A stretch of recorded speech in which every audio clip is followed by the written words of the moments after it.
I just want to welcome you all tonight to the Seattle Architecture Foundation's webinar, Iterations, the Dynamic of the Design Process. My name is Kim Owens, and I am the Program Director for Seattle Architecture Foundation.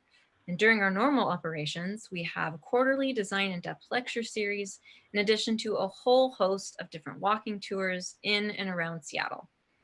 We will be recording this webinar and will make it available on our website to view along with our previous lectures.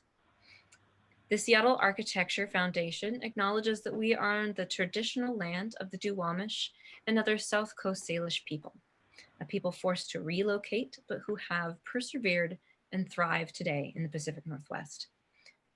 SAF views the history of Seattle to include from time immemorial to today and is committed to exploring that through our partnerships and programs. We are a nonprofit organization whose mission is to connect the people to the architecture, design, and history of Seattle. We believe the more you engage with the design, the more you feel connected to the changing city and are empowered to make change. I'd like to thank our design in-depth sponsors. At the diamond level, we have LMN Architects. Our platinum level sponsors are MG2, Bassetti Architects, and PLS. Our gold level sponsors include Hargis Engineers and MacDonald Miller Facility Solutions. And last but not least, our grant maker for culture. I'd also like to thank our exhibit sponsors. At the platinum level are GLY, Lease Crutcher Lewis, USI, Weber Thompson, and ZGF. At the gold level, there is AHT Insurance. We truly appreciate the support from these sponsors who make events like tonight's possible. Tonight's program is a deeper dive into the 23rd annual Seattle Architecture Foundation Model Exhibit Iterations. Iterations celebrates the germination of idea and how it's nurtured over time through the exploration of writing, drawing, modeling, and material studies. Here to moderate tonight's event is Seattle Architecture Foundation Exhibit Committee member and tour guide, architecture critic, and fellow architect, Evan Chakroff. With a background in engineering and over 10 years experience in world-renowned architecture firms in the US and abroad, Evan brings a multidisciplinary, international perspective to his professional work at Graphite Design Group. Please include any questions you have for Evan or the panelists in the Q&A function, and we will do our best to cover them in tonight's panel. And with that, enough of me, and go ahead and take it away, Evan. Thanks, Kim. Thanks for the intro. I didn't know you were going to read the whole thing, but it's great. Welcome, everyone, and thanks for joining us. If you have had the chance to view the exhibit, please make a note of that in the chat. I'm curious too, since it is tied to the exhibit itself, and all three of our panelists tonight have models in the show that you'll see on the slide presentations in a minute here. But to get right to it, each of the panelists will have a few minutes to introduce their work and themselves. And if I can figure out how to get back to the bio screen, I can give you a bit of little information here. So we'll go in the order you see on the screen here. First up will be Jack, partner at Johnston Architects.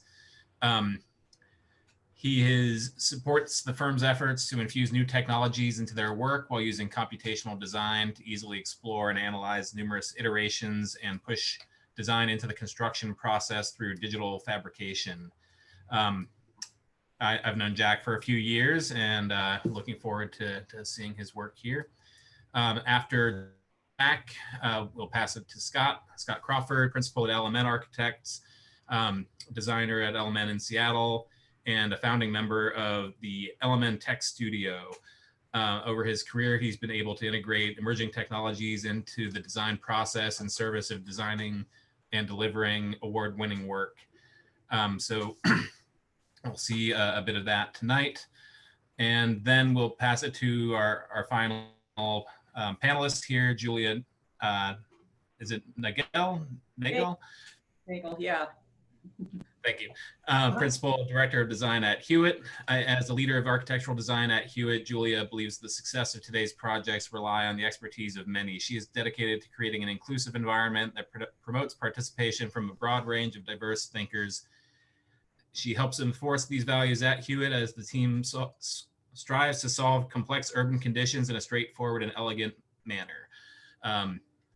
So we'll see one of Hewitt's latest proposals here in a bit. So thank you all. Thanks to our panelists for joining, and we'll do a brief set of slides from each, and then get into extended Q&A session and discussion. So with that, I'll pass it to Jack. Thank you, Evan. I'm Jack Chaffin. I'm a partner at Johnston Architects. JA is a 29-person firm, and we've been around for almost 30 years, so 29 and 29. We do all types of projects, large, small, all kinds of project types as well.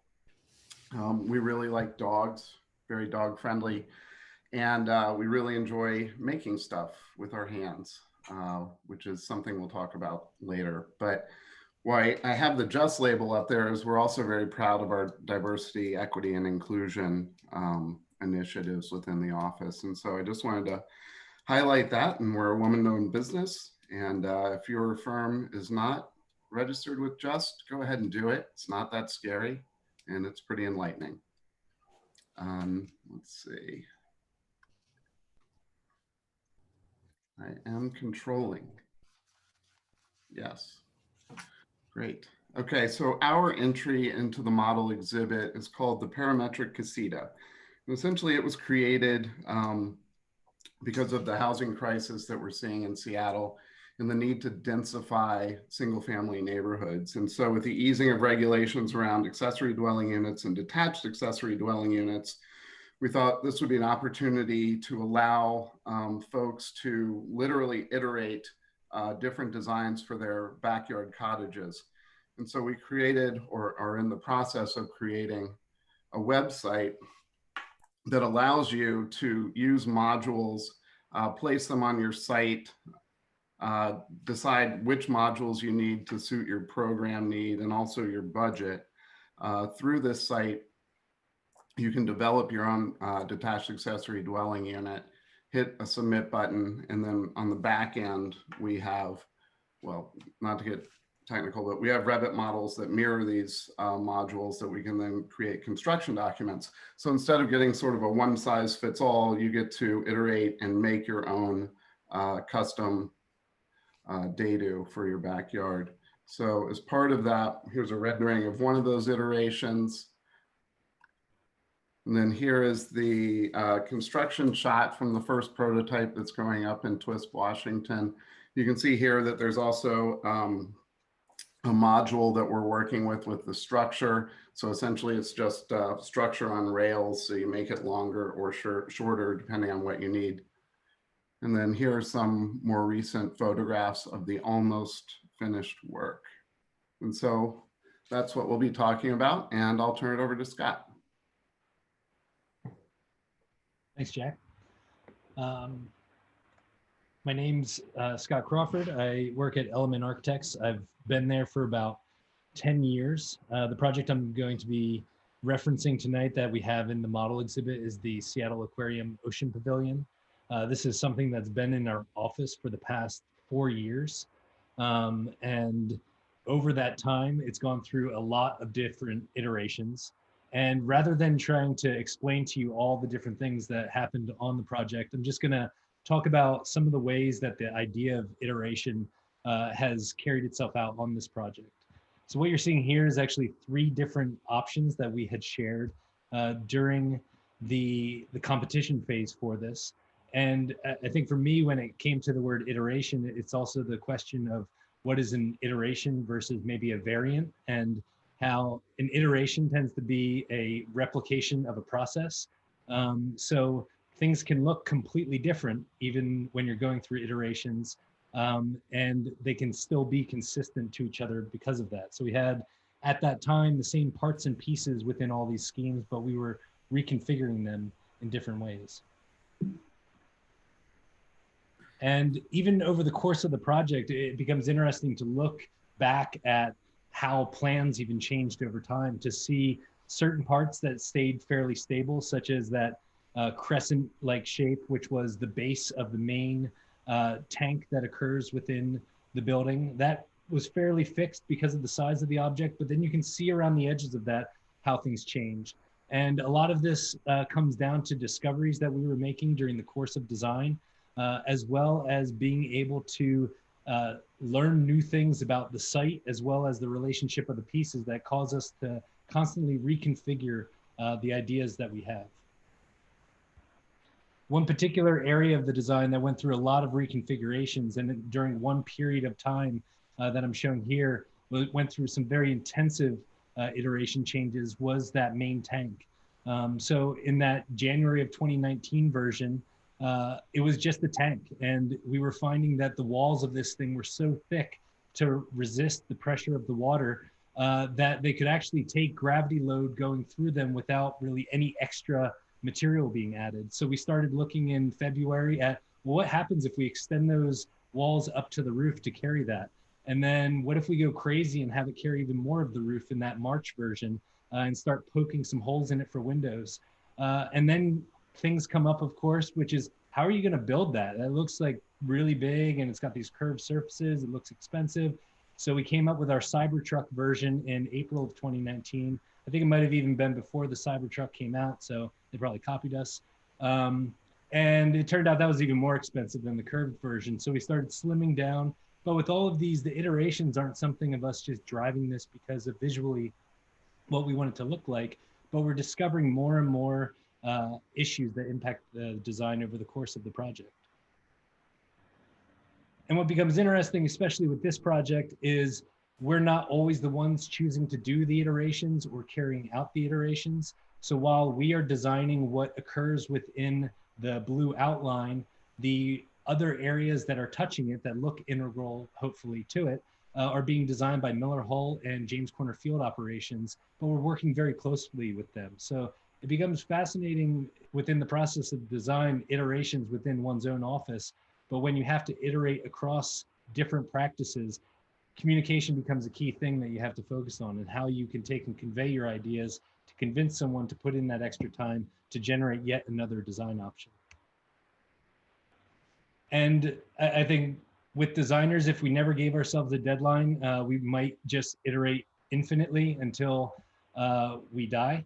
But unfortunately, or fortunately, we're often told that there are deadlines and budgets that we have to meet. So you have to stop iterating at some point. And hopefully each time you're doing an iteration, you're taking and refining the overall approach to the project and being able to distill it down to a higher level of quality, both in terms of the finished product as well as the idea and how they all come together.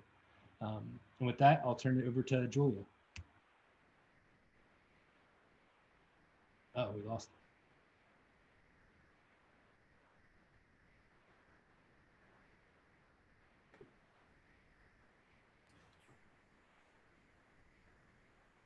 Hi, everyone. Yes, it looks like Julie dropped off, but I'm sure she'll be joining us shortly. While we wait for her, I think now is a great time to go ahead if you have any questions about either of the projects you heard so far. Go ahead and add them in the Q&A.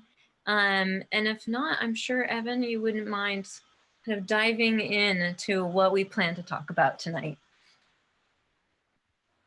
Sure. Well, hopefully Julia can get reconnected, but until then, I think what we've seen so far is already super interesting, and we don't want to overstructure this discussion, but I think to get it started, I'll just speak a little bit about the exhibit and how we thought about iterations in terms of putting the exhibit together, curating the models that are on display, and then we can get into wider interpretations of iterations later on. So when we were first thinking about the theme and how we would put together the call for entries.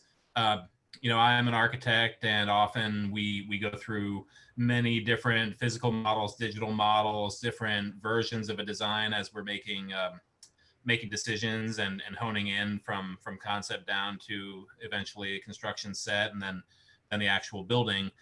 And so when we think of iterations, it's usually in terms of that design process. But then when we Hang on a second. He's back. Julia's back. Sorry, somehow the internet just decided to go away just in time. Okay, well, I will hand it back to you then, and we can pick up the discussion after we see Cloud Tower. Yeah, great. Sorry about the technical thing just happening at just the right time, but yeah, we can pick this up. Thank you very much for accommodating the troubleshooting here. My name is Julia Nagele, and I'm Principal Director of Design at Hewitt Architecture Studio. And before we get into Cloud Tower, I did want to just sort of give a brief overview of our Uh-oh. Zoom.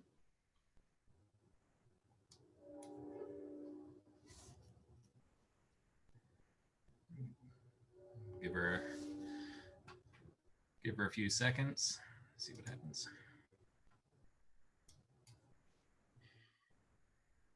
Saw this happen the other day, and then the person came back and they were still going. It's the thing you don't even recognize when it's happening to you. Yep.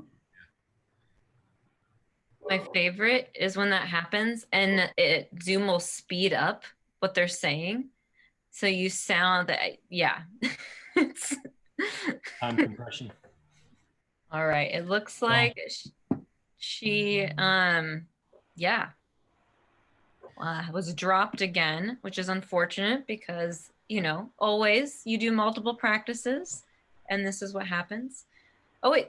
Can you hear me? I'm back. Yep. Yes. I just switched locations in the whole office, but you can't see me. So I think what I'll try to do here, I will try to,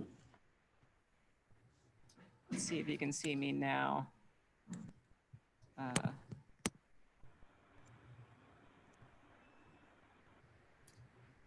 so for some reason, it doesn't want to start my video at all. Okay, so I don't have video for right now. I'll see if I can't get it fixed, but if you can just advance the next slide, I won't hold you up any further, and I'll get into the next slide here. Or am I controlling it? No, I'm not. Can someone, next slide, please? Thanks. So another thing about I think to mention about our studios, a lot of our work is about the fabric of the city. So a mixed-use residential project, such as like the Cloud Tower 30-story building, is really about sort of the everyday life. Scott's project is more of a signature building, so that's the special events in the city, like an aquarium or a sporting event, or you know, sort of a museum. And a lot of our work is within the context of this fabric. And it's based around trying to find innovation within the private side real estate development sort of ecosystem and their sort of economics. This project's located in the South Lake Union neighborhood. You can kind of see the X marks the spot. It's just north of Denny Park, which was Seattle's first park. And in the Cloud Tower, the overall concept was to have two scales and two expressions. Towers really need to operate at multiple levels, sort of at the city level and the level of the scale of the street and the block. So we decided we want distinctly two different sets of expressions for two different sets of urban conditions. The tower itself takes its cues from the natural bodies of water, such as Lake Union and Elliott Bay, other natural features such as the Cascade Mountains and the Olympic Mountains, whereas the podium and the streetscape are taking its cues from the context in and around its immediate location. Next slide, please. Model building and iterations through the model, through model building was very important.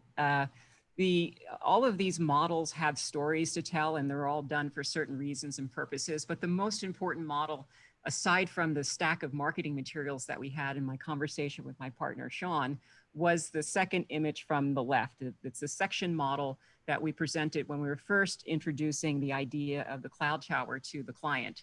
We've been working through a number of different alternatives, and that's sort of represented on the left-hand side. But this version was set up so that we could introduce to the client this idea that we wanted to suggest for the floor plates and the trapezoidal shapes that were sort of canted and tilted in different ways. The main purpose, though, wasn't to show how interesting that we thought the facade sections would be, but was to show how simple it was, that there was completely nothing unconventional about the structure, the layout of the units, and the vertical systems, and that we can get a lot of memorable aspects with the tower by doing very little. Next slide, please. So that worked, and we were able to then use other kinds of models within the city.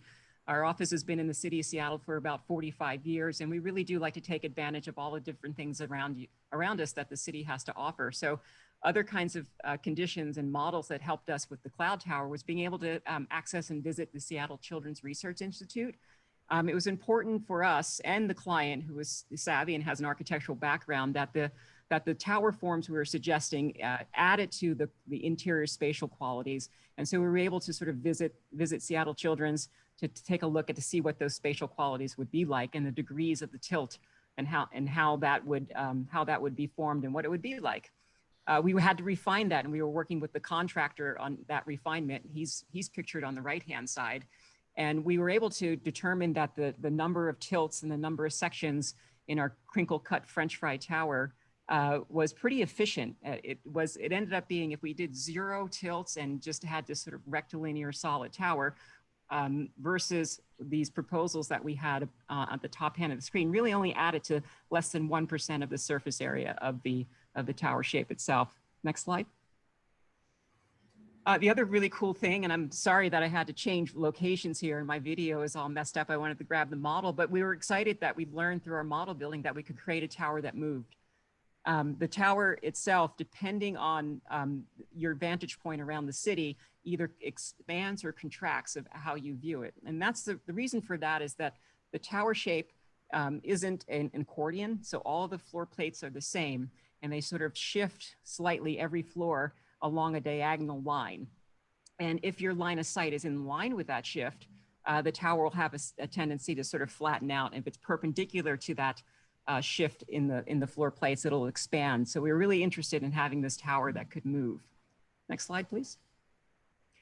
And as I said, two scales and 2 expressions when we're working within the fabric of the city and within the confines of what the expectations are of the private side real estate development world, and where we're trying to find places to innovate. We really wanted to have a distinctly different experience down at the street level. South Lake Union was characterized by smaller scale, light industrial and warehouse buildings.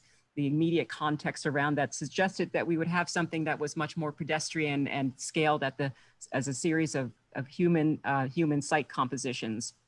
And so we're really excited about this project, and it's in the middle of design right now, and really looking forward to seeing this realized in the not too distant future. So that's our overall view of the cloud tower. And sorry for all the technical difficulties, but we look forward to the Q&A. So thanks. Thank you, Julia. That was great. So I think to start off the discussion, I started off a little bit on this topic earlier, but thinking about how the theme of iterations works its way through both the model exhibit as a whole and through the projects that we've seen just now.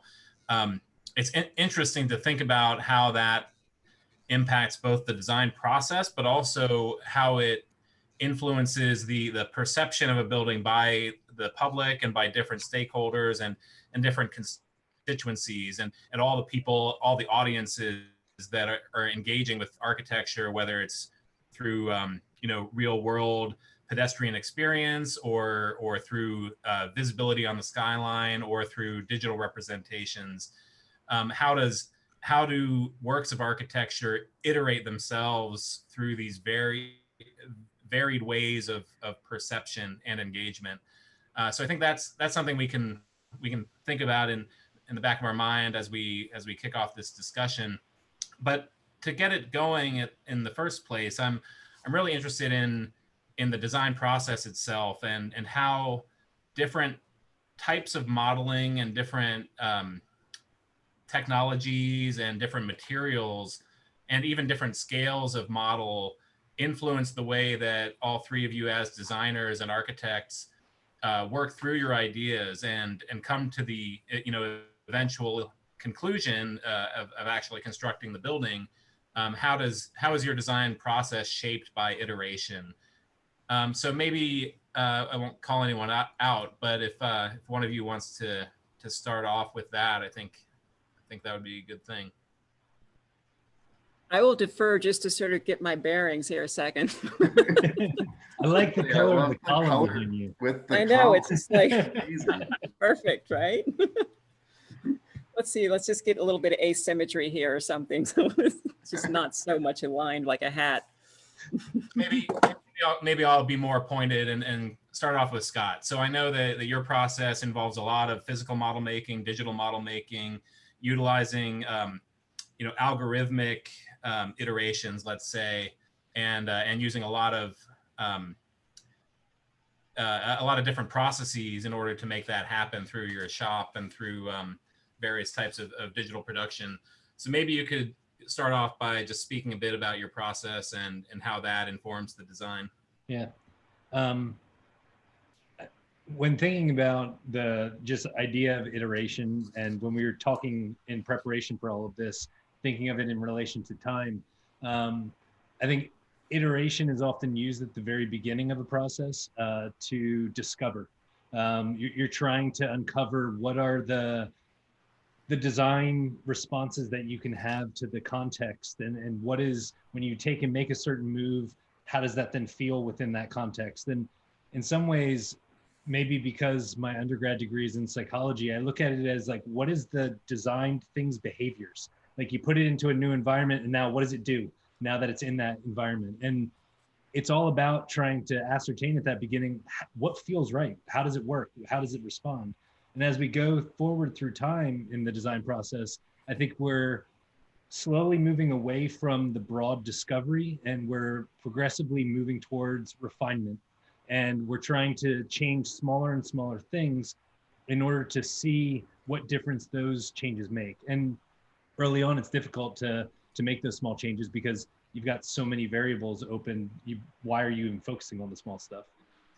And I think on the process side, what's become interesting is with the use of computational tools, you're not as penalized for making the big changes late in the process. So now all of a sudden, what discovery you might be able to do in the beginning, can you take and apply it throughout the process as a way of looking at it by leveraging the technology? And I think that offers a certain amount of richness, but in the end, it's not just open-ended richness. You're still confined into like certain pathways you can take, but you might be able to make big shifts along that. And I think that whatever tool you're using, whether physical or digital, is going to take and require a certain amount of investment of time and effort and thinking related to it. And if you use the wrong one at the wrong time, your iteration might just be a waste because you spend so much time trying to iterate when it's not actually the appropriate time to apply it. And that's something that I think is conditional on whatever the project is at any given time, or the makeup of the team, or the makeup of the circumstances around that project. So you can't really apply a set of rules in perpetuity to all design projects. Well, what do you think about, so in terms of setting parameters and determining the solution space of your world of iterations, a lot of that will be set by your client, obviously, and by site context. But what other, this is a question for everybody, what other methods do you use to narrow down the scope of your iterations? Obviously, there's time constraints, material constraints, but on a conceptual level, when you're making 15 models in the model shop, how do you determine what parameters you're tweaking? Well, if I could step in, for us in our office, we're sort of an open office area, and we have collaborative spaces. So our model shop is kind of out on the floor, and we're always sort of thinking about the means that we have to work with. So whether it's low tech or high tech ways to iterate, or what we kind of talk about is effective tech, and we'll use anything at our disposal really to sort of I think hit upon the important point that Scott talks about. It's like you can iterate and look at different alternatives, but what kind of meaning do you get out of them, and what kind of sense of importance and will be revealed. So for us, we can look at different models, but what it really has to, it's not just the models, it's not just how you iterate, it's the conversations around that. It's the analysis, it's talking with one another about what it is that we're doing. And, you know, we'll use anything. So whether it's a stack of marketing materials, whether we're putting tape on the wall, you know, we've been in the city of Seattle a long time, and we at the office are really sort of dedicated to the, at Hewitt, dedicated to the urban experience. And sometimes we'll do sort of like, let's go out and walk and see buildings. And in my mind, that's a three-dimensional object like any other model that you can have a discussion around.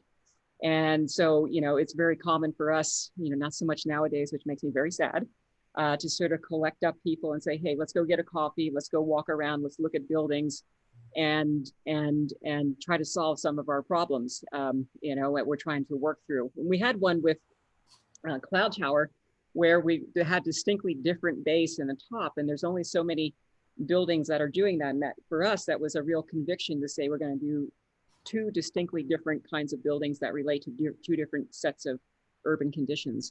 And I was struggling with that, so I said, okay, gang, let's go and visit the. Let's go have some coffee. Let's visit the city. I want to hear from each one of you. And so for us, you know, that kind of experience is just as important as so the other high tech, very important processes that people use. I always have sort of have this attitude that quantity is the pathway to quality and innovation. So when you iterate, or what I usually call as process, is the more times that you do things and you do it with an awareness of learning each time that you're doing something, you'll eventually land upon that innovation. And so there's all kinds of examples of that in all kinds of creative fields. You know, everyone knows Maya Angelou's memoir, I Know Why the Caged Bird Sings, but they don't know about the 6 other autobiographies that she did. And so we really take that, that to heart when we're thinking about our design process. Well, thanks, Julia. I think that brings up an interesting point that, you know, this collaboration aspect of design is super important. And I'm sure most people on the call realize this, and that's been really limited during our current pandemic. You know, I see, you know, we're all on Zoom, obviously. Julia, I think that's your office and not your home, but yeah, if this were my house, that'd be really hardcore. I think the one thing that's missing from the design process for architects now is that studio environment and the ability to kind of pitch ideas back and forth and be physically there in space with people. And so we've all had to adapt this year, and I think there's some good things about that. There's some bad things about that. But I'm really interested. I'm going to kick it to Jack now. In thinking about the design process and the different stakeholders, there's this traditional view of the architect and the client relationship, and the design is kind of a ping pong game between those two in a way. It also brings in other, you know, publics. But Jack's project with the Dadu, the project itself is really a tool. It's not the end result. Of course, you're doing your prototype, but you're engaging the future inhabitant, and the builder is the client, is the owner, is the occupant. And I think that's a really interesting way to think about architecture as a participatory design process, where, you know, I can go online and plug in my own personal preferences and then get something that's actually going to be buildable, permittable out of that process. So Jack, maybe talk a bit about that in terms of how you design your own tools, but also how you engage your eventual like end user, for lack of a better term, in the process. Yeah, that was one of the hardest things that we had to grapple with as far as the parametric casita was concerned. And honestly, I think that there's some room for evolution in the tool, but we had to start somewhere. So we decided to start very simply, just by putting together very simple structural modules that we knew that we could build around. putting them on rails, not going around corners, not going up. So it's very confined. The parameters are pretty specific.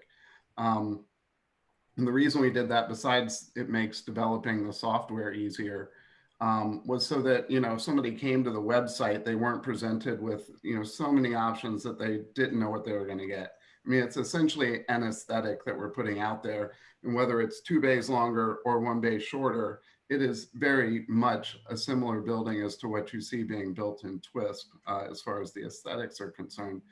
So really it's more, we were trying to figure out how can we maintain the aesthetic of the casita, the prototype, and still allow people to iterate within that envelope. And so just by providing, you know, fairly simple set of parameters by which they can change it, that's sort of where we ended up. And thinking about it in the context of Seattle, you know, a lot of residential lots are 50 feet wide, 5-foot setbacks, 40 feet. That's what you got. So let's start with 40 feet. And if that works really well, we'll do that. And you can make it a little bit smaller if you need to. You have an ECA that's preventing you, or a tree or whatever. But also you could build it up to 80 feet long, you know, if you're out in a more rural area or had a extraordinarily large lot in Seattle. So it was interesting. We kind of had to get in the mind of the people who were going to use it and just figure out how not to make it too intimidating a process, but allow people to create something for themselves within a set of parameters that we define. So did the conception of this project happen after the code change to single family zoning? I mean, we were thinking about it beforehand. I mean, we've kind of seen that this has been coming for a long time. I mean, it was proposed years ago. So we sort of knew it was coming down the road, but the actual development of the software didn't happen until just before the adoption of the new regulations. Interesting. It brings to mind, you know, iterations. We can think about it in terms of the process and model making, and in terms of different ways people perceive of a project.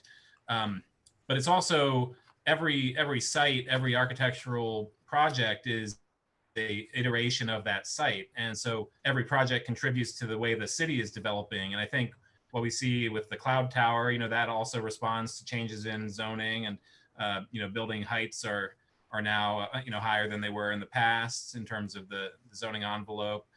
South Lake Union obviously is a rapidly changing neighborhood. The waterfront is, as we all know, a rapidly changing part of the city, and the aquarium will be a big, you know, iconic building in that zone. So I'll open this up for everybody. How do you conceive of architecture as affecting the iterations of the city or of the site, or even the region, and how much does that come into your process and how you think of your own work?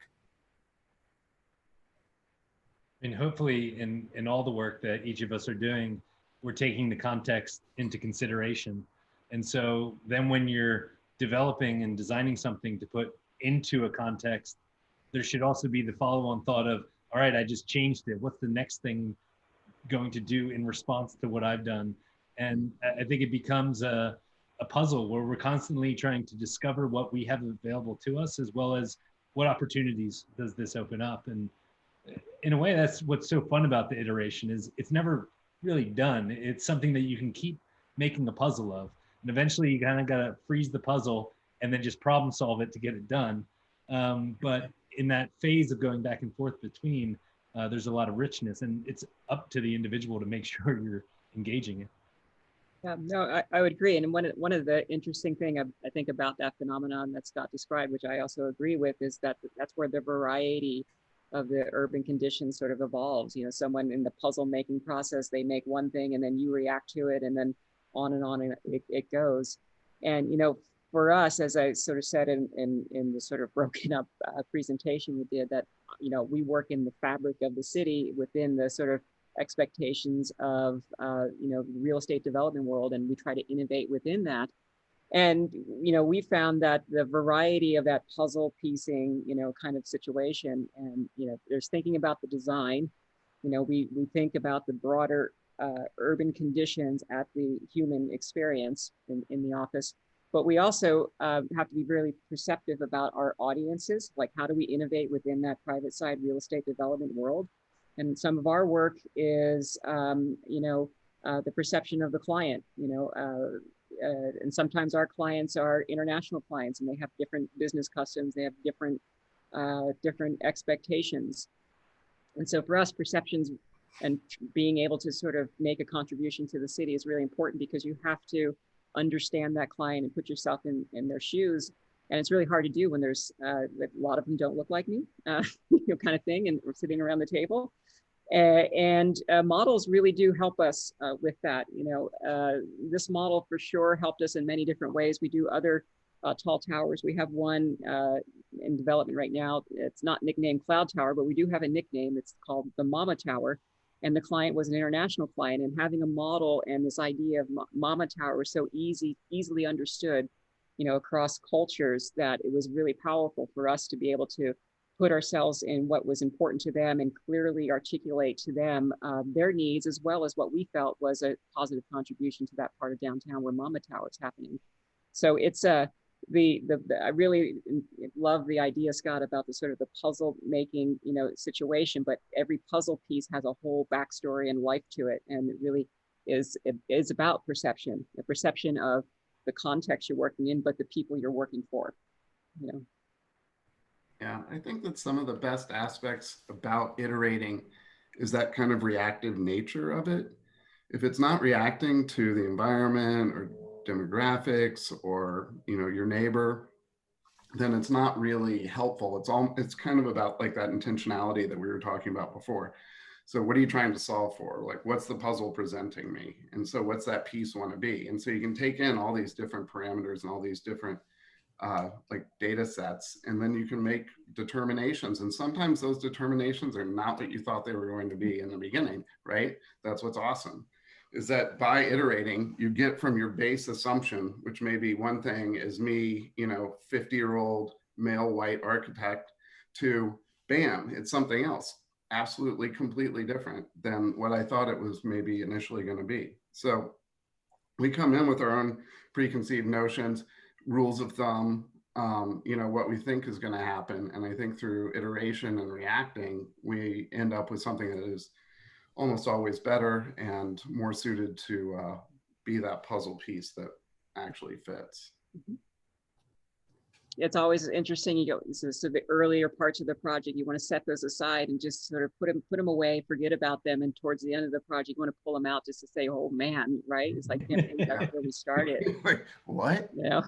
And Jack, like you and I, when we're teaching at the university, as we are right now, it's really great, because one of the things I love about teaching at Design Studio is you get to see iterations being played out of like with 14 different students all at the same time, and you try to steer them in different directions, because they're all different people, and I have a lot of fun just trying to. I'm just reading their stories. I don't know what the ending of the story is going to be, but it's a lot of fun to see where they end up. And I appreciate your comment, Jack, about the diversity of thought that gets involved, and you let them do their own thing, and you get to see this sort of 14 different stories happen at one time, and all of the diversity of solutions. It's just wonderful. I like thinking about Go ahead, the idea of iteration in the context of, we're all talking about professional work, but then as you're bringing up studio and school, I think my experience was the appreciation of iteration did not yet exist for most students. No. Instead, it was like, my precious idea, don't you touch it, it's mine. I just need to figure out how to talk to you about it, right? And then you'll love it as much as I do. I spent so much time last night coming up with it. I've been petting it. It's so happy and cute. Right. But once you learn to smash it and break it and like take it apart and put it back together, it becomes a whole different realm of realizing what you're actually meant to be doing. Yeah, it's not coming up with something precious. Mm-hmm. It's about how much can you take it apart, put it back together, and how fast and how many times can you do that, and create a momentum and a directionality to that, and not just like, well, I'm surrounded by trash, but I haven't figured anything out yet.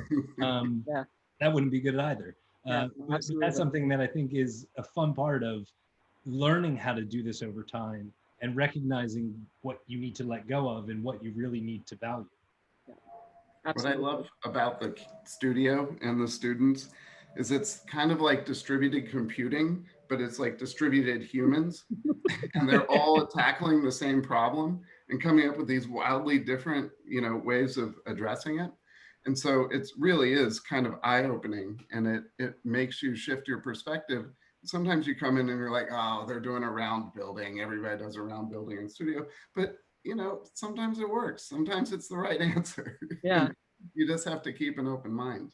And it's that's fun what to watch iterations are them. all It's about. fun to watch them. You'll see one student stuck, and a lot of times when you're doing iterations, I think probably Jack and Scott have already sort of touched upon this, is every time you do an iteration, you might play it out, but you change a rule, right? And so we'll do that in studio. They're working on something and you'll show up and it's like, okay, we're going to change a rule. Or I'll see two students sort of going in somewhat different directions or maybe similar direction, but they have a different personality, and I'll say, okay, you have this ability to sort of, change this kind of rule. So you need to talk to that student. And so you have to switch your rules. So you start to just sort of, play them to see like, you find out what you're stuck on, and then you tell that person to do that. And you find out what you're stuck on, and you tell that person to do exactly that, and see what happens. And, that is a valuable exercise as well. And just as Scott said, to sort of let go of this precious thing that if I just explain it right and show them the pretty picture, they'll all love it. And that's really kind of not how it happens, It's not good for you, just to sort of relax. It's totally good for you. Well, I think it's a great point, not to be too precious about any one idea. Obviously, real world circumstances can throw that out the window.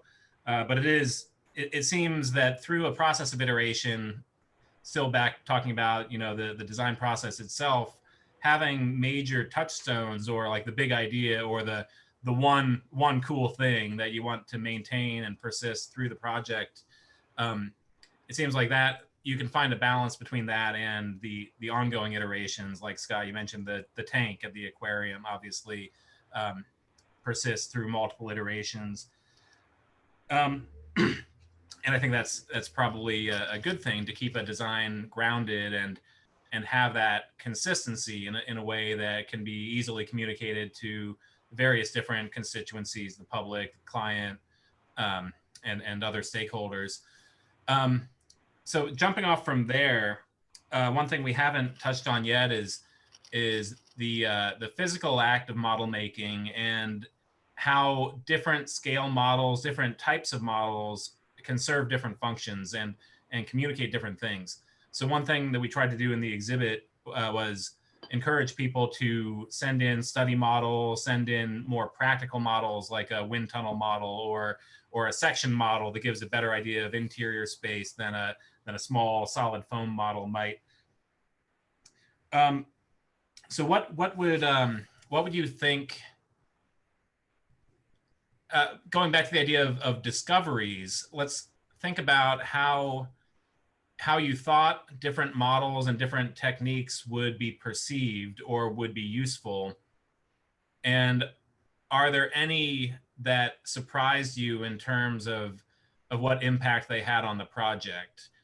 Or to kind of shift lanes from there, can you speak to any specific types of representation, whether it's physical, digital, or otherwise, and how that method of representation influences the design decisions that you make as a result?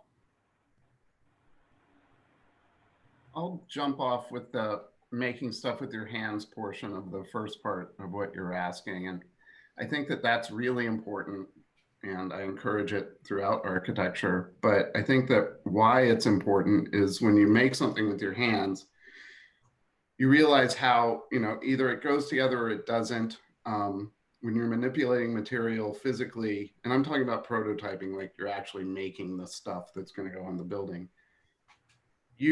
there's a feedback loop that kind of starts that you can't quite get if you're just theorizing or doing it in Rhino or just looking at images.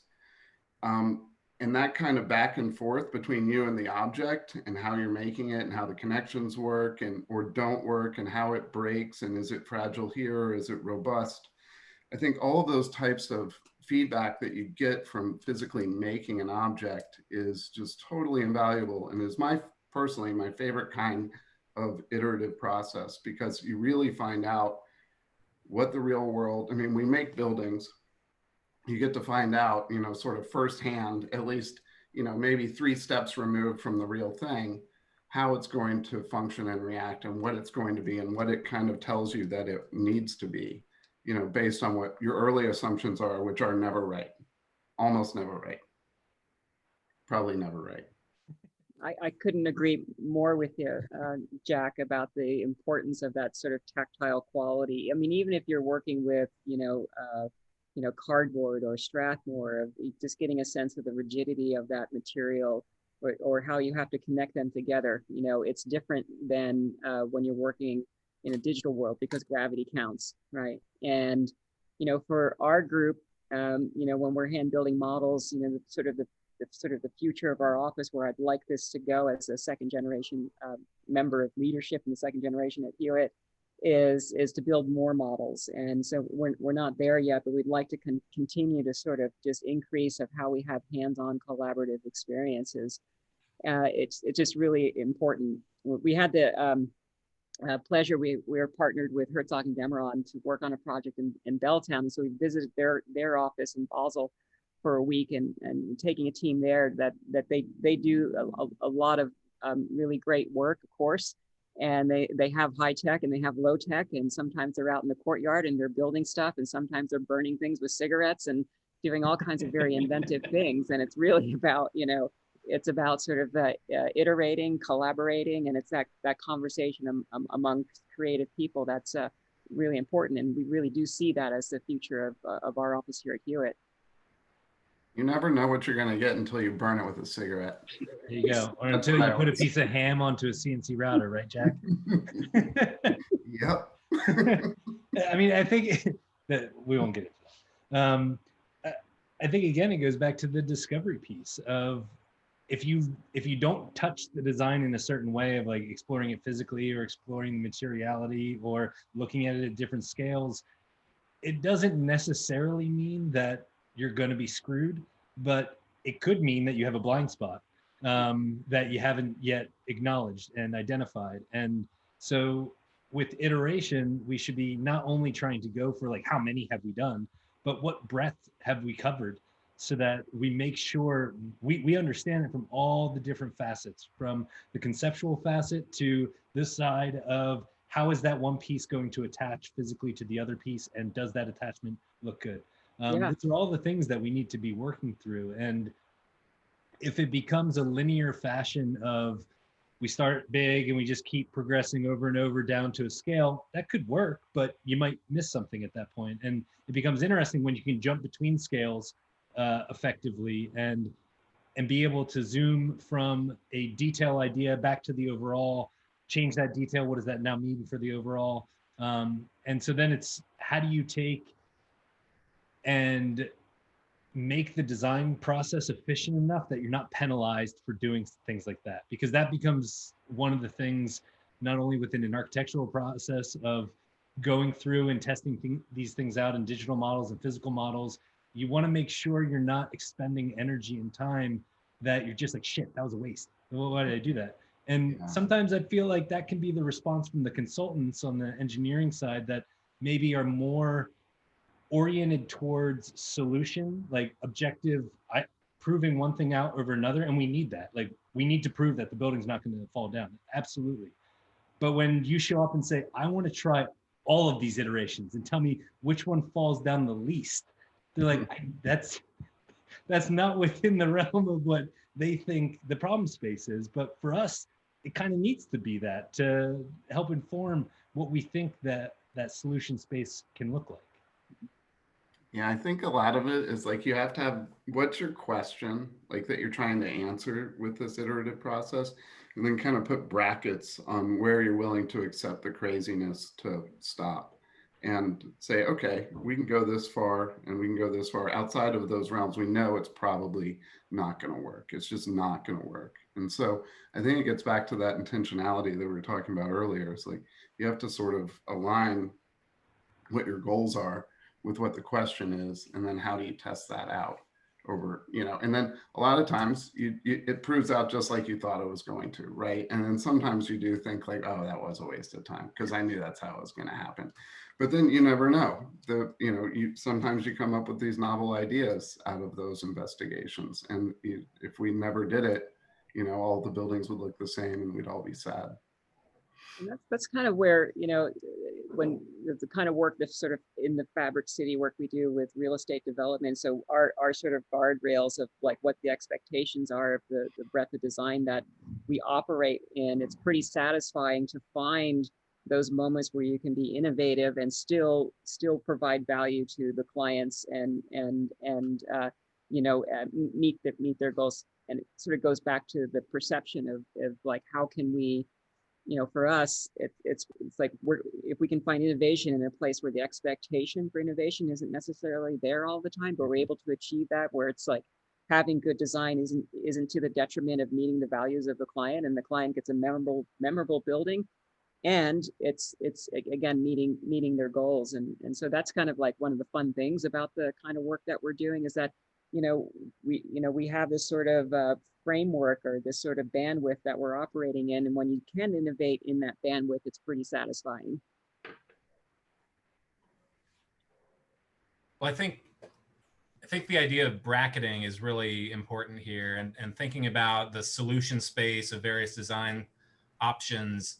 I've had this a lot on my mind over the past couple of weeks as we look at, I don't know if you've been refreshing election results and seeing all the different pathways, but as if you imagine your solution space as 1,000 different possible outcomes, and then you narrow it down over time, eventually it comes to the final result. And that's true for election or for a design process. I think that's one way of looking at it. But what I'm hearing from the group here is that while that's true on the macro scale, there are always opportunities to innovate and design, even until the last day of construction, because you're always making decisions, you're always dealing with parameters, and design doesn't end when you get your building permit. It's there throughout the whole process, and even beyond where you would expect something to end. So in addition to that, I think there's something interesting about the idea of modeling and the correspondence between a model and the real scale of a building.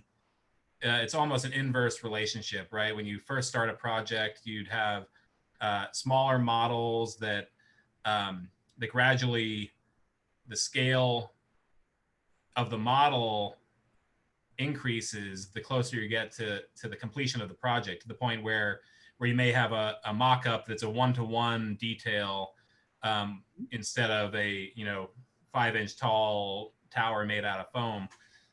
So how would you think, what's the relationship in your work between the scale of the model and that bracketing idea, as you not only narrow down the possible outcomes, but you also open up the actual reality of construction?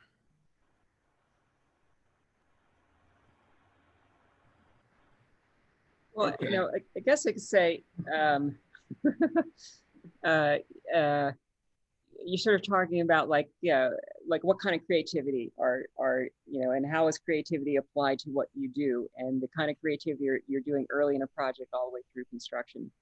And at Hewitt, we sort of, at the studio here, we have this, we have some core values, and one of the core values is called be creative, right? And it really doesn't matter if you're working sort of in my role, or if you're working in construction administration, or if you're, out in the field, or if you're a project manager and you're developing invoices, there's always an opportunity to be creative and also iterative, and so it's like, how many different ways can you think of applying your expertise to the specific solution you have, and being creative to be innovative with it. And, you know, so for us, I think, you know, that the cloud tower is a little weird when we started with the models, because this kind of model didn't happen first. It was that bigger section model after the stack of marketing materials, really, because we were really stuck. We had like 8 or 9 different kind of versions. We were trying to develop a memorable tower, but we needed to sort of, you know, deal with the anxieties and the goals of the client, where they're concerned about, you know, complexity and unseen, uncertain kinds of costs associated with that they wouldn't really understand until they got further and maybe too far into the project. So we started kind of with a big model and just half of it. And then we had some tape on the walls, and then we toured some buildings. And so we're always trying to scratch and claw our way around, just trying to find, again, that effective tech of different kinds of scales of experiences that would be able to communicate whether something was valuable or not, either in terms of the design or meeting the goals of the client. You know, so for us, it really is like everything you do has that opportunity to be creative, and no matter what scale you're working at, out in the field, looking at the mock-up, or developing, you know, sort of a creative way to look at an invoice, is really all part about the design. You know, that's the different scales in an office, really. I think that part of the iterative process, as far as models are concerned, is that it's really important as you move through and you start making those larger scale models, even up to mock-ups, that to iterate, maybe sometimes you go backwards, right? And you go to the smaller things and you do this, you know, Rubik's Cube, or you sketch, or you sit down in a room with people and just talk out ideas. And so I think it's good to jump in scale if you're going to iterate, especially because, as Scott was saying earlier, if you have to break something and it's already full scale and you've spent days and weeks on it, it's harder to do it at that scale, right? You want to get down and dirty and do fast iterations in a smaller scale environment with smaller models that are easy to not throw away, recycle, or keep, or repurpose, and then work your way back up, or tweak the one-to-one scale model based on what you figured out. So I think jumping in scales is really important to that process. Your initial example of early on in the process, the models can tend to be tinier. Mm-hmm. And then as we go, they can tend to get bigger and more, maybe closer to full scale. To me, represents the level of complexity that we're ready to grapple with. We're only ready to grapple with like this much sometimes. And it's like, yeah, I can do those because we don't know enough yet about what all the things we can flex across a design. And for me, the idea of iterations, whether physical or digital, has to do with the flexing of those variables and how you can change them and understand the interrelationship between all these different things. And so the physical scale of the thing maybe isn't as important as within the iteration, how much are you changing? And across how many different scales are you changing things? Because what becomes interesting is when we move into the digital world and we start looking at things like parametric modeling, all of a sudden you have opportunities that early variables you were considering, such as a curve that lays out a wall that now you're panelizing and arraying objects along, you can deal with like the granularity of how you array those objects, and you can deal with the overall layout of the curve. But there might be certain ways in which you manipulate that curve that screws entirely with your granularity of how you lay things out on it. And so now all of a sudden it's like, now I have to deal with both of those variables at the same time. Whereas initially I only really focused on that one. And I think in some ways, what we're doing when we iterate is we're defining like this crazy mathematical formula that none of us knows what the hell it even looks like, but we just know how, like, it kind of feels like it's giving me the right answer right now. And we plug things into it and we get results or feelings or ideas back out of it. And the more you go through the process, the more of those variables you become attuned to. Whereas early on, it's just like change the massing. Yeah, it kind of feels like it could be good on that site, given what I know so far. And then we continually add on to that through the process. I agree with all that. And I think the way I sort of explain this to sort of, you know, teams and students too, it's kind of like when you're iterating, it's like playing a board game, right? The more like you can set the goals and understand what the goal of the game is, but you don't really understand and learn and get good at the game until you play the game a lot, right? Right. I think, you know, it's that kind of process. Which immediately made me think of watching Queen's Gambit recently on Netflix. I'm not sponsored by anything, but within that idea of like, the more you know about the game you're playing, the more you can foresee where certain decisions are going to take you down dead ends. You become an expert at it, yeah. Yeah. It's almost like, you know, when you work on a project, especially ones that span years, it's like you don't get really good at that project until it's over. And then you never quite ask that same question ever again, which is what I love about what I do. Yeah. What's great is that builds your background knowledge, right? Like it's like this pattern recognition that you start to get, even though it may be a totally different project. You're building up that understanding that this is either going in the right way or there's something awkward or it feels wrong. So I think that that's really important. I mean, I think there's some statistic like the third move in chess, there are more possibilities than there are stars in the universe or something like that. I mean, you start to get so many possibilities so quickly in that game. And yet there are patterns and strategies that you can apply to the seemingly endless, you know, possibility that exists on the board. And so I do think that there's, you know, some of that when we're looking at so many iterations, you know, because our computational tools can really give us as many as we want. And so just being able to perceive, you know, based on experience, I think, and just being humans is invaluable. You just made my head hurt, Jack. Sorry. You can have some of what I have. It makes me feel better. That helps. Well, I think it's interesting thinking about you know, these infinite possibilities or the number of stars in the sky. But you know, as technology advances, we obviously have the ability to generate a lot more material. But ultimately, it comes down to knowing what the tools are, or even designing the tools on your own, and then knowing how to use them effectively.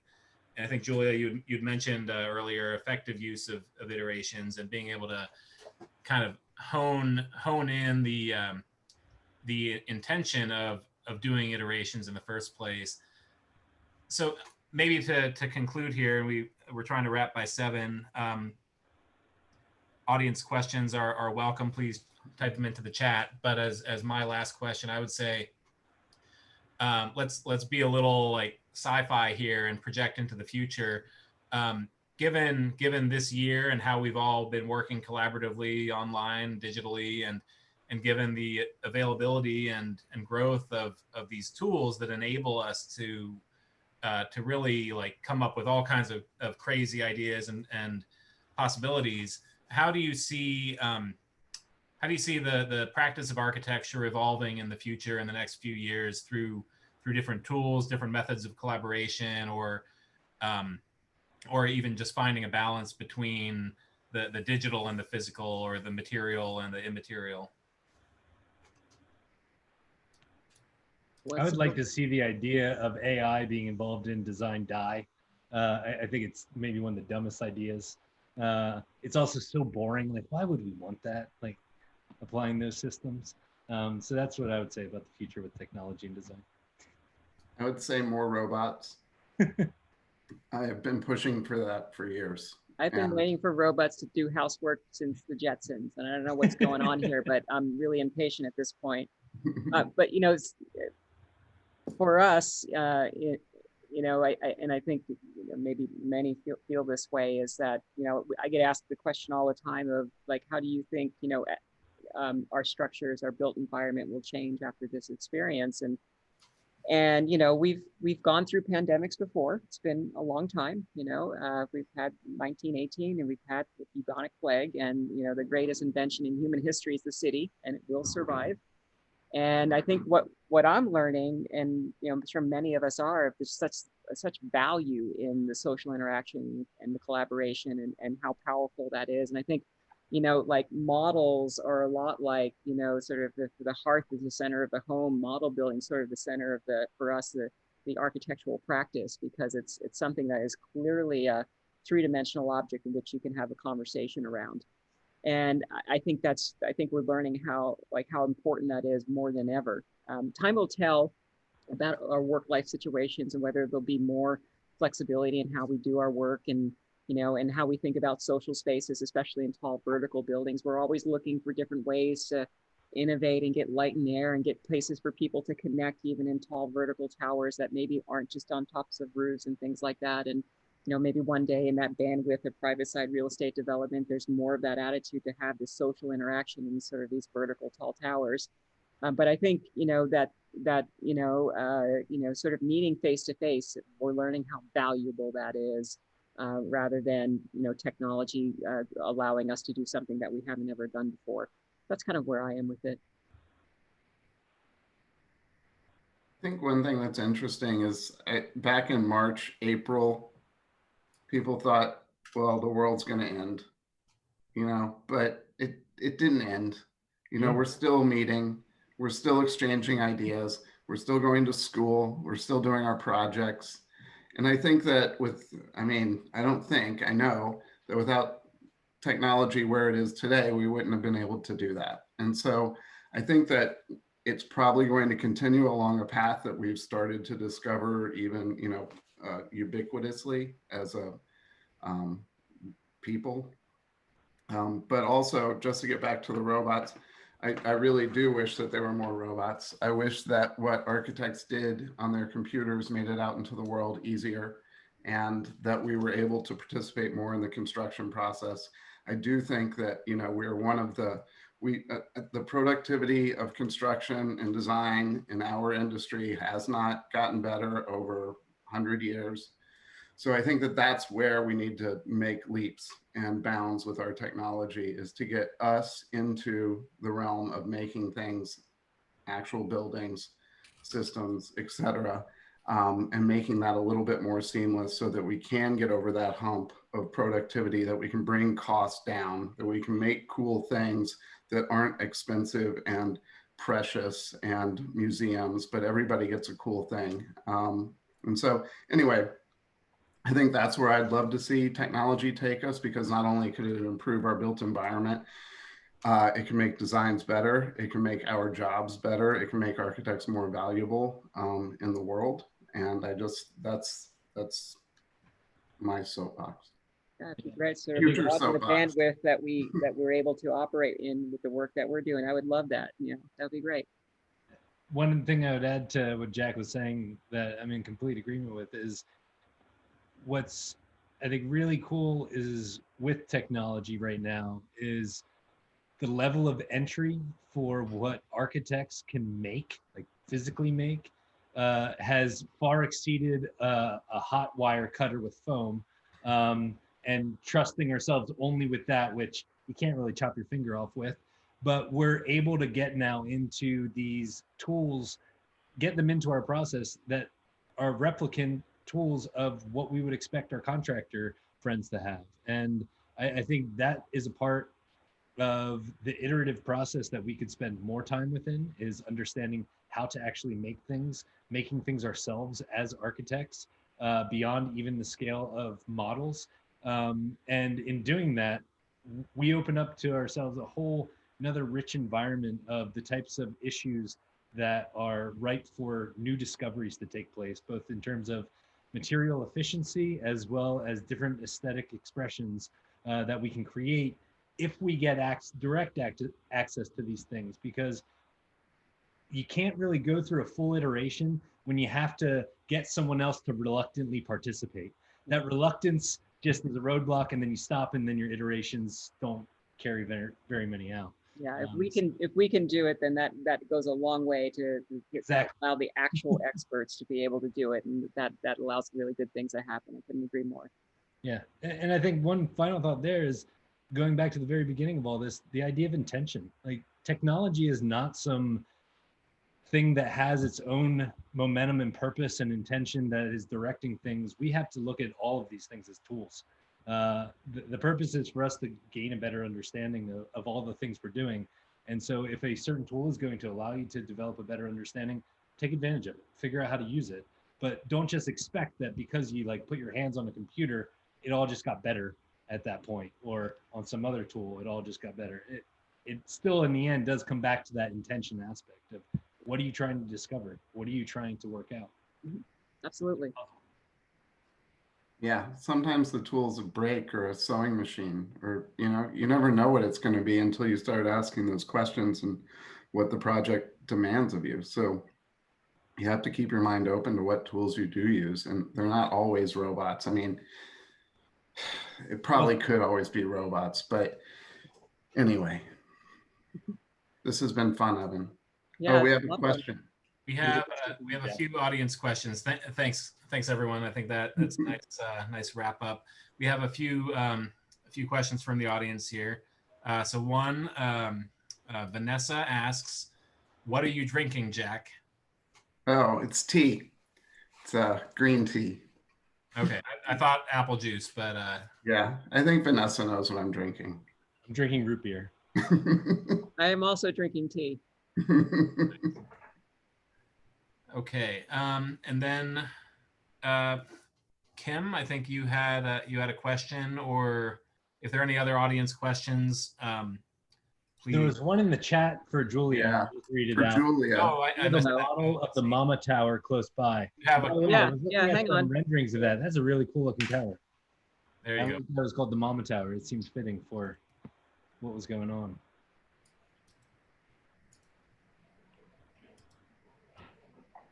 Is that felt on that column, or is it like the? I think it's hair. I think it's her hair. Oh, every once in a while they just cut Julia's hair and then glued it on. Paste it. So this is it. Very nice. So Ooh. it has the mama, and then it has the baby. and the baby the whole tower is around a context was about this high, but we used the zoning so that we could make the lower base where the podium was more slender, and then come back out and then share a column line. You can kind of see that right here between the mama and baby. So the mama's holding the hand of the baby.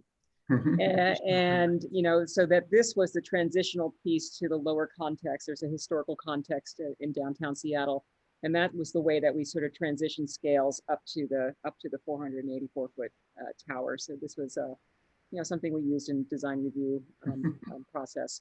But yeah, that was an interesting thing, and basically using zoning to sort of knit into the block, and also for the owners there, they were able to sort of allow more places to live on the site than you otherwise be able to do, which we think is a good thing, because we are advocates of density. Even during these times, density is a good thing. So yeah. Did that answer the question? I think so. You did. All right. Well, Kim, I think you had a final question for the group. We're a little early. We've got till 7 technically, but Yeah, longtime listener, first time caller. I have a question for you. So, you know, as I mentioned at the beginning of this talk, this is the 23rd annual Seattle Architecture, you know, model exhibit. And every year we hear from more and more architects about how they just aren't creating physical models anymore. Are you all a bunch of odd ducks in that, you know, you still do this? Or, I mean, where do you think the future of physical models lie within the field? I think as long as buildings are physical, we should build physical models. Once buildings become totally virtual, then I'm fine. Just not building models anymore, but that won't happen. Building a physical model of a virtual world would just feel. That's just silly. Right? I mean, but really, as long as we live in a physical space, I think we have to, as architects, be dedicated to making physical things with our hands, with our computers, with our tools, with whatever, because that is our medium, you know, space and physical stuff, whether it be concrete or rug covered columns or whatever, doesn't matter. Yeah, and you know, I think for us, you know, in the work that we do, it's very fast-paced work, and you know, I can understand the impetus to like maybe, you know, try to get by with the technology, whether it's virtual reality, whether it's sort of digital walkthroughs, whether it's digital models. And that we've learned that, you know, if a picture says 1,000 words, a model can say 10,000 words really quickly. So if you take that leap of faith, there is an efficiency to getting that sort of conversational piece around an audience that isn't necessarily an architect, who are making the decisions about your design. I also think that, like, for us, you know, here at Hewitt is we are building, we're learning as we go, and as we build more models that are physical and hand built and sometimes low tech kind of things, that it really is more valuable if we were to show sort of these wonderful sort of renderings. I think people are getting a little desensitized to it, right? So there's just so much imagery out there in the big wide world of online that it's almost like you can just scroll, you know, on Pinterest or whatever and see the architecture porn. And it's not like convincing, it's not persuasive. You can't really sort of achieve, again, in our ideas, the innovation within the sort of context that we're working in.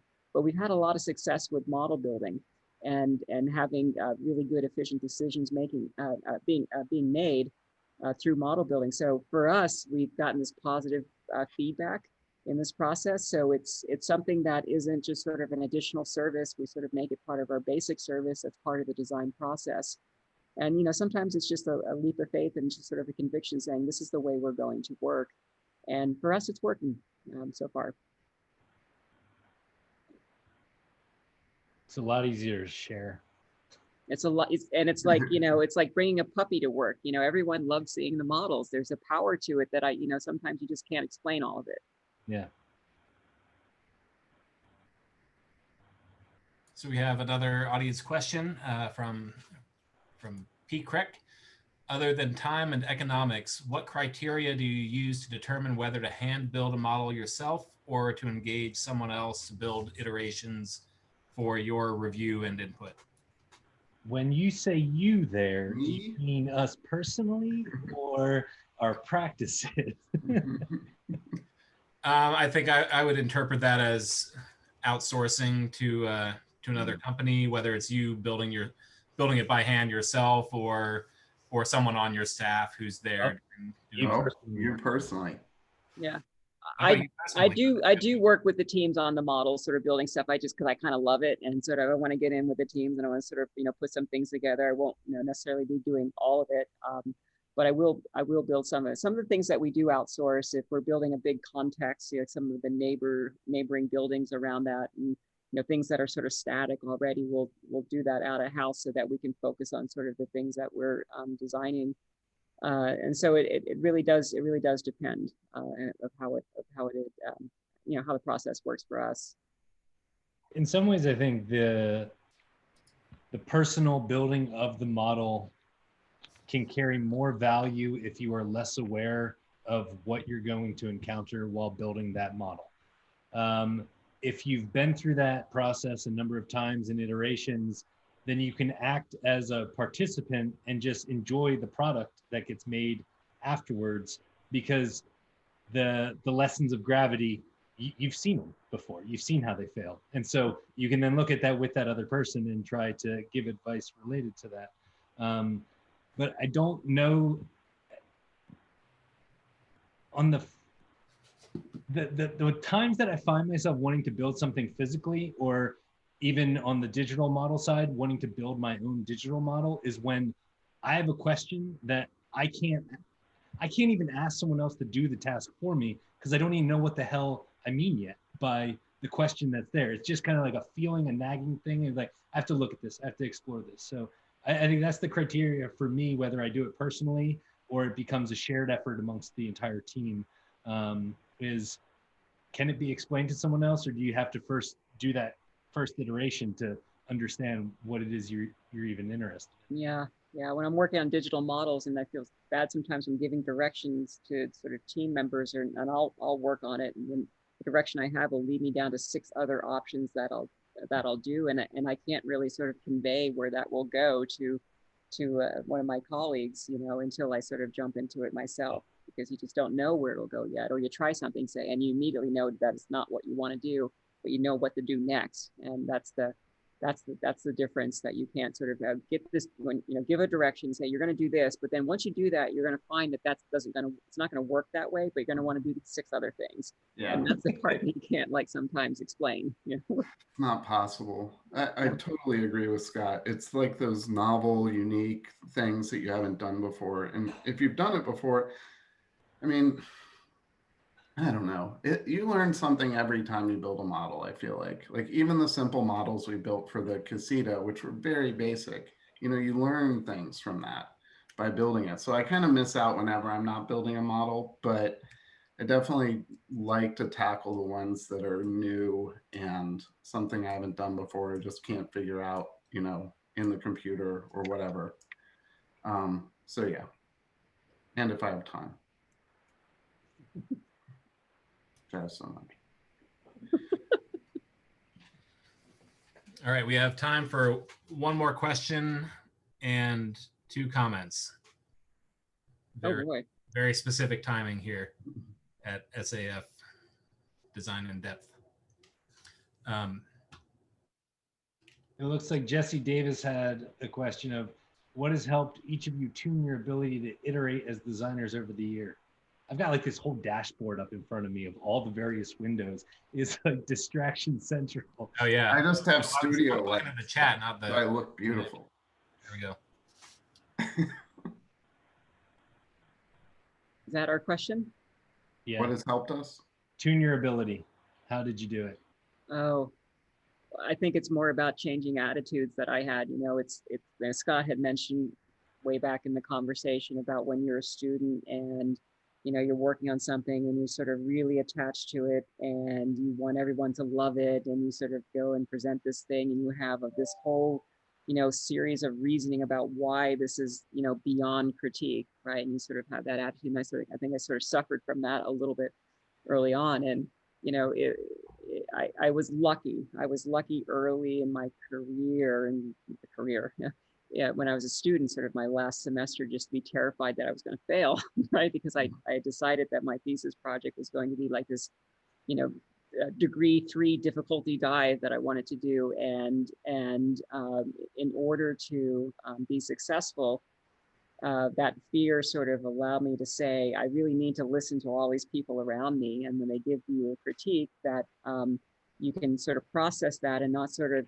get defensive about it, but you say, you know what, you get confident enough with your skills to say, I can understand what is being said, or you see like an iterative process, something happen, and I can make that work, right? I can sort of embrace that, see where it goes, sort of push that sort of I don't know, what the ego or something like that aside, and sort of change that definition of ego. Is not saying that, well, how dare people don't sort of love everything I love, but say, you know what, I see what that is all about, and I think that can be really cool too. And you sort of, so I think it's more, for me, it was more like a change in attitude, sort of as you sort of go through the process and gain experience, that makes you just curious about like where projects go. It's like reading a good book. You don't know what the end of the story is, and isn't it a lot of fun to find out where it goes,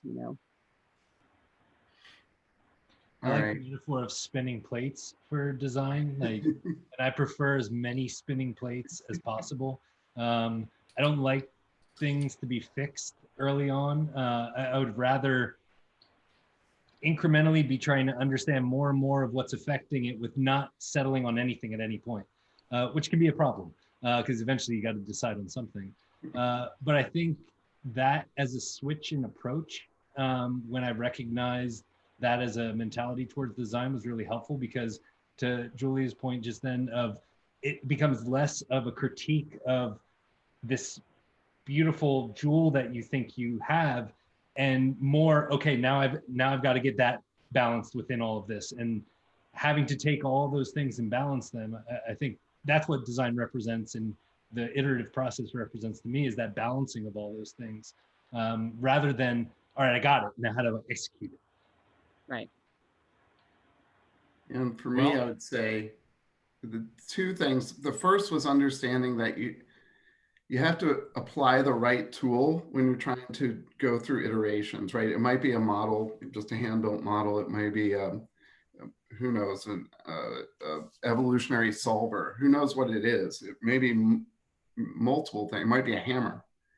But just knowing that once you find that tool, it's going to make it so much easier for you to get through those iterations. It's almost like, you know, the floodgates opening for you so that you can find what the answer is. And then I think personally, for me, it was just not being afraid, like losing the fear of being dumb or wrong or silly or whatever it is, and just throwing it out there. And because a lot of iteration, and we've touched on this a little bit, is free association, right? It's just like, I'm just going to, because I'm banging my head against the wall, I'm just going to free associate a little bit. And it may be dumb, it may be super smart, it may be none of those things, but just losing the fear of being perceived, you know, of having an idea that isn't going to work out. It's fine. You know, just being able to let those go, I think, is really important. It takes the pressure off. Absolutely. Yeah. Yeah. Well, I think on that note, we're at time. So thank you to all of our panelists, and thanks to all of our attendees for good participation, good questions today. And Kim, if you wanted to wrap it up, maybe I would encourage anyone who hasn't seen the exhibit to check it out. I'm not sure when it ends, December sometime. But yeah, I just put a link in the chat for anyone who's interested. This year we did the exhibit on a website so that you can see all of the participants and their models, and it's open until December 12th. We do have in-person gallery viewing options if that's something you'd like to do. So I just want to give a big Zoom round of applause to all of our amazing panelists and to Evan, our moderator, for a fantastic evening. And I hope you all enjoyed yourselves as much as I did. So thank you.